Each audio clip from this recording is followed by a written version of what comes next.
What is going on, everybody? Welcome back to my channel. This is Jake here at Nerd Level Rising, and today we got a little monthly wrap up that we got to do. We got to talk about November, and when I switched to doing my little reading updates weekly, I realized, man, I might want to do like a monthly recap at the end of each thing, right? So we're gonna do that. Here we got November, and I'm gonna not spend a ton of time talking about at least the most recent reads of the month, because I just talked quite a bit in depth in my last weekly update there. So here we go. Right, let's jump in. Let's talk about everything I read here in November. So we'll kind of go through the order list.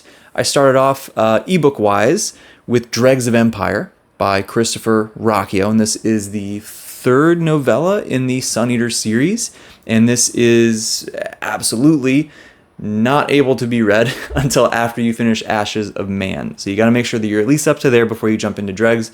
But this was a fantastic novella, man. I mean, this was a POV story from a character that I've really wanted a POV from ever since we got introduced to them, and it was just everything that I wanted. It was so interesting to see the thought processes and the decision making and just the life experience and the living experience. It was great. It was really great. And the way that it left off at the end made me really interested to see, are we going to see that reconnected back to the series in some way, right? The main novels of the series in some way. So that was awesome. Really enjoyed that. I also read the third short story collection in the Sun Eater series, and that was my favorite one so far, right? I think the first short story collection was okay. I came into it saying I'm not a huge short story person, but I love Sun Eater, so whatever. It was solid. I'm glad I read it, but eh. And then the second collection, I was like, okay, I'm a short story fan now, right? These are great. I really love this. And this third collection was even better. I really enjoyed everything that was in here. And the final one, where we're kind of getting a glimpse into, the butting up right before Disquiet Gods, it sounds like, just awesome. And from what I see from even just the setting of the planet that we're on, the characters that are in there, but especially the setting, like that was just the immediate feeling of like, I am gonna love Disquiet Gods, dude. Even if only part of that book takes place on that planet, I'm gonna absolutely love it.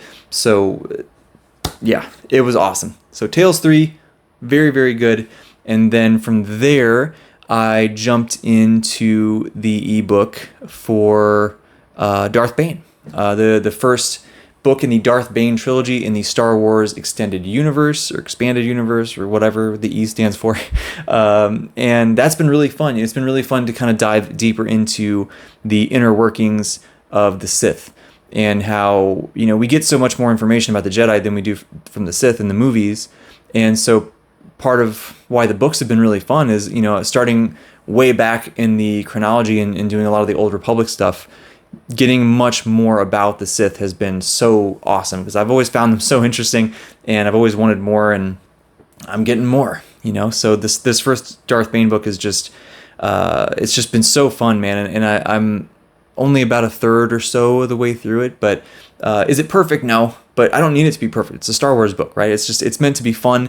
It's meant to just help me kind of unplug and go out to a galaxy far away and have a good time, and it's been doing exactly that. Otherwise, physical reads, I suppose, little chipping away before bed kind of book. Finished Skyward by Brandon Sanderson, and I've talked about this multiple times on the channel. This has been way better than expected. I came into this saying I'm not a big YA person, but I trust Sanderson, and I need something kind of light and easy to read before bed, just a chapter here and there, right? 5 to 10 pages a day kind of deal. And this fulfilled all those things, but also gave me a lot more depth of character than I was expecting. It gave me a darker story than I was expecting. And it gave me Mbot, who reminds me so wonderfully of K2SO from Star Wars. And this is a really Star Wars heavy video so far. And I just love that. Just a nice, sarcastic, sassy robot is always super fun. So I enjoyed this much more than expected. I started Starsight, the sequel, also about a quarter of the way through that or so. But yeah, that's been super fun. Then, other than that, right, as I kind of transition into my sort of main reads, of the month, what I got through, was the third book in the Paths of Darkness trilogy by R.A. Salvatore. This is a sub-series of The Legend of Drizzt. This is the fourth sub-series. And, so we have Dark Elf is the prequel one. Icewind Dale is sort of the first, the first published trilogy that we had there. And then The Legacy of the Drow. And then now the Paths of Darkness. This trilogy as a whole is building off of the events of Legacy of the Drow, particularly with, I don't want to say the name of a character because it's sort of a spoiler, but we get the emotional fallout of a big event that's happening in there. And Drizzt himself and some of the other characters are not as prominent in this trilogy. And that was not my favorite thing, right? The first couple books in this, I was like, so I kind of came in stumbling to the finish line of this trilogy. But man, Sea of Swords, book 3, it was fantastic. It fully restored my faith in this series, in Drizzt as a whole. I now absolutely cannot wait to get to the next book, which is different because I've really struggled to get through the last couple of books. And so that was just a fantastic experience, and I really, really loved that. I talked about this more in a dedicated Drizzt video that I put out. Go check that out if you're interested. That was a really fun video to make, and got some really good response. A lot of people love Drizzt, man. It's been great. So well worth checking out if you've been thinking about it, but the 40-book series or whatever scares you off. They're short, they're sweet, they're easy, they're pretty light. They can be a good time and very worth it, I think. After Sea of Swords, we got into The Prophet of Edan, and this is another one that I've talked about at length multiple times in previous videos, so I won't go super, super crazy in depth here, but The Way of Edan, book 1, was incredible. I loved it. And I read it and I was like, man, this has all the makings of like one of my favorite series. It really does. I can't put it up there yet because I'm only one book in, but it has all the ingredients. And this elevated everything. We got so much more of the lore and the history and the world building. We got so much more character depth. We got so much more introspection and different points of view and a really well-rounded perspective of the conflict that's happening here and where things are going is so interesting to me because I said this in my weekly update, this is a really weird structure for a trilogy, and I can't wait to see what happens in book 3 because, a lot of the threads got tied up here, or at least it seems that way. Not everything, but a lot of them did. And I'm really interested to see what happens in book 3, because book 3 is the longest book of the series, and I'm like, wow, man, how does that work? But Dr. Philip Chase, such a phenomenal person, a phenomenal contributor to BookTube and all that kind of stuff. Also phenomenal author, right? So if you're unsure about self-published books, if you're unsure about booktubers writing books or whatever, go check these out, right? Go check these out. They're just fantastic. And I stand by what I said. This continues to have the makings of one of my favorite series. This is currently one of my favorite ongoing series for sure. So we'll see how book 3 goes. We'll see how it sort of lands the ship. And I don't know, man. I could see it being one of my favorite trilogies for sure. Prophet of Edan, awesome read there. After that, we got into We Are the Dead. Again, I don't want to go too in-depth on this. I'm recording this before our live stream discussion. The video won't come out until after. So if you want to hear my in-depth thoughts on this, go watch the replay of that live stream that we did. It would have been Monday, 7 p.m. So if you're watching this, I guess the time doesn't matter anymore because it's a replay. But the live replay is there. Myself, Chris, the Bearded Book Beast, Alex from Iskandaria, and Chance Dillon from Chance Dillon had a live stream discussion talking about this book. This is the first discussion for our BookTube book club thing called The Red Company. And go check that out. But this was fantastic. I loved this. I loved every minute of reading this. I flew through it. And I can't wait to get to book 2 very soon. I think January will be when I get into book 2. I would do it in December, but Wind and Truth is going to take up the whole month. Sorry, right? We Are the Dead by Mike Shackle will scratch that grimdark itch very, very well. And then we got into To Ride Hell's Chasm. Wow. Again, I kind of rambled about this quite a bit in my last video, the weekly update. So go check that out if you want to hear even more in depth. But just briefly to rehash, this has been such a fantastic journey. I cannot put this book down. The prose is every bit as gorgeous as everybody says it is. The diction is so perfect. the sentence structure, the everything. It's so unique and it's so cool. I've never read anything like this before.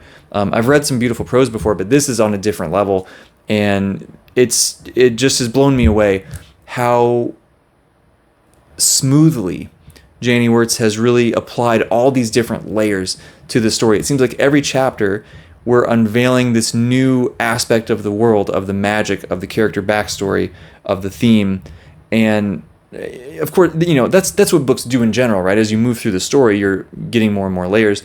But this is different. This is, I don't know how to explain, I don't know how to fully put words to it just yet, but it really is like just unveiling this tapestry that's, I don't know.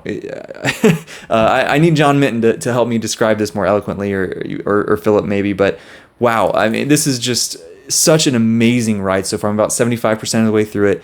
I'm almost speechless. This is just crazy. This is the second time that Janny, 2 for 2, Janny has left me speechless on how to describe her books, and it just makes me so ecstatic to think about starting Curse of the Mistwraith and the Wars of Light and Shadow as a whole in January. And this is number 1 on my list here in the beginning of December to wrap this up. So we've had a lot of amazing books this month, man, and I don't know how to pick a book of the month. I really don't. I think, if I wanted to cheat a little bit, I might pick To Ride Hell's Chasm. But I kind of feel bad picking that because I didn't finish it yet, So it really is, it's between To Ride Hell's Chasm and The Prophet of Edan, right? It's between these two for sure. I feel like if I want to cheat a little bit, I might say this, but it's not finished, so I don't know. So maybe I'll just sort of halfway cheat and say, we're going to do them both. We're going to do a tie book of the month for this month here in November, because I just can't pick, to be honest. I just can't pick because I don't know how I'm going to feel about the ending, right? If the ending is as incredible as the rest of this book, it's going to be this one. But if the ending isn't exactly mind-blowing, it would be this one, right? So I don't know. So because I haven't finished this yet, that's the executive decision we're making. Again, this is my channel. I can do what I want. We're doing a tie for Book of the Month for November 2024. To Ride Hell's Chasm by Janny Wurts, The Prophet of Edan by Philip Chase. Both you should absolutely go read as soon as you possibly can, because they're incredible. Okay, so there's that.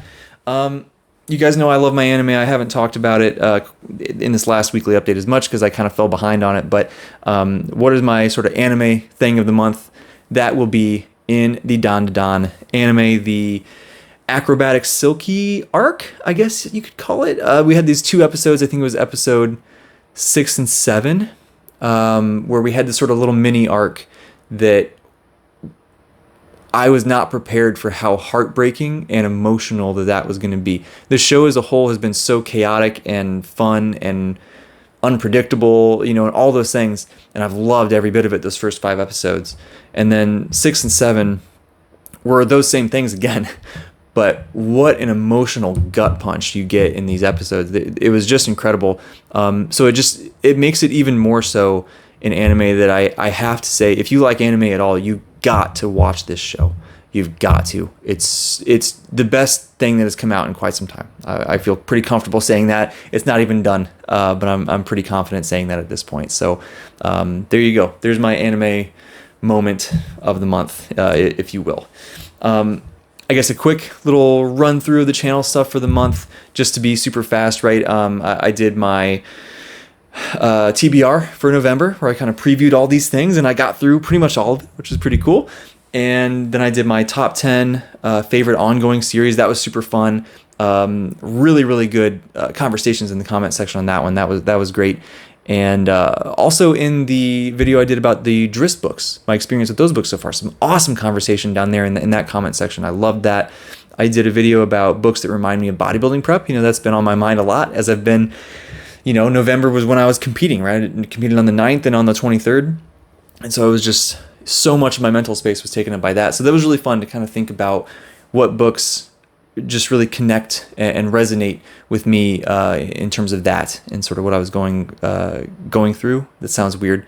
What I was experiencing in life at the time, right? And still am, I did a video on anime that I'm really nostalgic for. That was a fun one. I got some great back and forth in the comments there, and some recommendations that I haven't heard of, which is always fun. You know, I'm a big anime fan, right? So I've if I haven't seen it, I've probably at least heard of it. There was some stuff that I'd never heard of, so that was awesome. So shout out to everybody in there who threw out some good recommendations. And then right before Thanksgiving, I did a video on some of the stories that I'm most thankful for, and that was also a fun one. It's always favorites versus best versus what I'm most thankful for. Like, those are all different lists, so that was a cool one. That was a fun one to make. And then now obviously here we have the wrap up of all that stuff. Trying to think back through the live streams that we did. I believe the first live stream that I had in November was the NLR Together with Vera. That was an awesome one. She's super cool, and she's part of why I'm going to try to squeeze in The Road here before Wind and Truth, just how highly she speaks of Cormac McCarthy and that book specifically. So that was a fun conversation. We did the BookTube D&D stream that went down so well. Everybody loved that. It was an amazing time. That was really, really fun, man. We got to get another one organized for sure. And then which, by the way, again, that was Chance Dillon, that was John from Talking Story, that was Brian from BellTube, and that was my buddy Will, who is a fantasy writer, working on his Grimdark book at the moment. I think he finished his first draft. It's going to be awesome, man. You think about a lot of the stories that he's influenced by. I think it's going to be really cool. So that was an awesome time. We did my 1,000 subscribers celebration stream, which blows my mind that I did that already. It was 3 months into the channel that I hit 1,000. Crazy. And to be able to celebrate it with BookTube friends was even more crazy, man. That I've made genuine friends on here so quickly is just a testament to how amazing this community is and how welcoming and awesome you guys are. So thank you so much for that. Thank you so much for the support for the channel. I can't believe 3 months in, this is, I know I've said this a bunch of times. 3 months in, I thought I'd have 50 subscribers, maybe, right? Like, I don't know. I don't know. Thank you, guys. You're amazing. And then, as I mentioned, right before this comes out, we will have done our first Red Company Book Club live stream discussion on We Are the Dead by Mike Shackle. That's going to be, I'm recording this video before we do that discussion. So I can't wait for it. And that's going to be, anytime we can talk to those guys, it's a blast. So that'll be cool. That replay will be available if you missed the stream. And then the last little thing I'm going to slot in here is a writing update. So I've mentioned this a couple times that I do really want to write, and I've chipped away at this project. Like, I started at 3 years ago or something. And finding time is so difficult to work on it. Who would have thought that doing a PhD and working and doing a bodybuilding prep and having a girlfriend and trying to have some sort of social life and doing BookTube, who would have thought that all that keeps you busy, But I did find some time over the weekend to work on some things a little bit, and it was so much fun, and it just really, really drove home to me how much I just dearly, desperately want to do that. And I crossed the 10,000 words mark, which is kind of cool, and had a breakthrough moment, I guess, with like tying an aspect of the story into the overall theme and idea that, it was sort of this thing that I wanted in the story, and I knew it felt right, but I didn't have it fully connected yet, and I had that kind of slot into place, and that was really, really cool. So I'm trying to make that at least a somewhat regular habit now. I don't know. So we'll see. But yeah, man, there's my quick little writing update. I think, what did I write? Maybe 1,500 words or something like that. But there you go. You got to start somewhere, slowly chip away. Better than nothing. So that's everything I got, right? That's everything that happened here in November on the Nerd Level Rising channel. If you made it through this crazy ramble and you had some fun, maybe hit me with one of those thumbs up on the button down there. That's always nice for the video and doing, the YouTube whatever stuff. And more importantly, talk to me in the comments. What was your month like? What was your book of the month? Did you read any of these? What'd you think of the live streams? What'd you think, all the stuff, man? What did you think? How was everything? How was your month? Talk to me down there. If you're seeing this video, you haven't seen much of the channel before. If you like it, hit that subscribe button maybe, right? I love seeing the channel grow. It's just, I'm a goal-driven person. I love seeing it grow. That's awesome. But much more than that, much more importantly, much more fun is just the conversations and the relationships. And like I said, like, it's been amazing, the community that's been building here. I have people talk about the NLR community. I have people like it, I'm like, whoa, that's crazy. So it's so cool, dude. So thank you so much for being here. If you want to subscribe, that's awesome. If you don't want to, no hard feelings. It's all good. There's plenty of other amazing booktubers out there that maybe some of those vibe with you a little bit better or whatever. But anyway, rambling at this point, I'm going to stop talking because this video is probably long enough at this point. My videos usually tend to run a little bit longer than they probably should. So thank you for being here. As always, hope you had an awesome November, and I will see you in the next video.